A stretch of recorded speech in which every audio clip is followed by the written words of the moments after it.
I think it hit really hard because everybody, again, we have hard times in marriages, and statistically, the hardest part of a marriage in a second marriage is year 3. And that was our hardest year of marriage for sure. Don't you think? Yeah, it was. Sure. No, that was our hardest year of marriage. And I think that there was this one time we just had, we were fighting, I swear, almost every single week. It felt like it really was almost every single week. And it was the same thing over and over and over again. And I kept losing my temper because we're different people, and he would just shut down. So I would, raise my temper and his temper would shut down. And I felt less and less and less and less loved. And it wasn't until there was a book that I read, and it was putting accountability for love on yourself.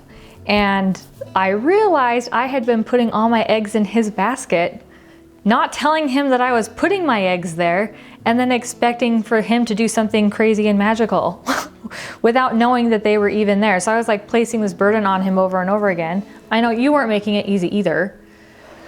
Well, you weren't. And that's okay because we figured it out. But taking responsibility for myself made me realize that the fairy tale of love it's not what you get out of it. It's really how you feel about the other person. So I personally, and he was, because I was getting upset, he was becoming hypercritical. And it was this awful back and forth. Like it just got worse and worse and worse. And it wasn't until I just decided that I would write down, I think that I did this, but every single day, every time I thought of something negative, I would write 3 things down that I liked. And one day, if I was really mad at him, it may be the same thing 3 times every time I thought about something. And I had just pages and pages and pages of things that I had to write down that were replacing negative thoughts until I realized I had created his poor habits. I mean, it's up to him to decide to change it, and you can talk about that part. But I had created, from my unreasonable expectations about what love was and what my role was, a really unfair expectation for him. And I wasn't taking any responsibility for what my marriage should look like or how I should feel loved. Yeah, it's really important to set realistic expectations. I feel that I am showing love when I do exactly what she asks, what she tells me to do. In most people, they want someone to go above and beyond, to be like creative or do things without being told. That just doesn't happen naturally with me. I don't think of those things. I don't need them myself, and therefore I don't think she needs them. And so I think she had to kind of restructure her expectations about what love meant.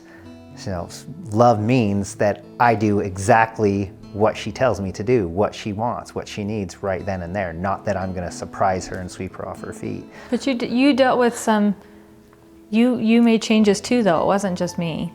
Setting email reminders. That was rough, dude. That was around year 3 and a half. And it took some time. We had to, at first I said, okay, I'll do it once a month. And then I wasn't doing it once a month. And then we had to have some, talks about accountability. Very loud talks. Very loud talks about accountability. And also, sometimes I'm not exactly creative in how I go about them. It will just be like a text message, I love you, or a message on social media. And so I think it shows more when I kind of go outside of my box and do something a little bit different. Like one thing that I've done is I'll find a song that reminds me of her and I'll send her the song.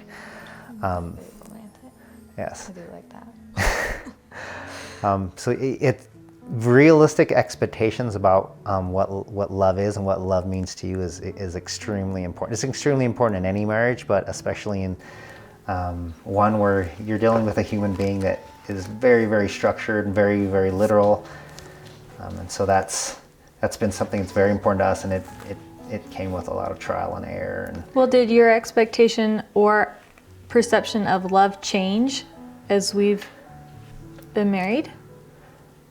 For me, no, nothing ever changes. You do compromise, though. I compromise, but like it's very, very black and white. So again, I do the things that I know she needs, that she tells me to do, but but mine, I don't think ever changed. It's No, one and the same. you have too. Your family members have even said you've been more empathetic since you've been with me. You've been more empathetic. You're more tender with other people. You're more charitable. They've said that all of those things have happened. So I think your view of love has changed maybe a little, Okay. even if you can't verbalize it.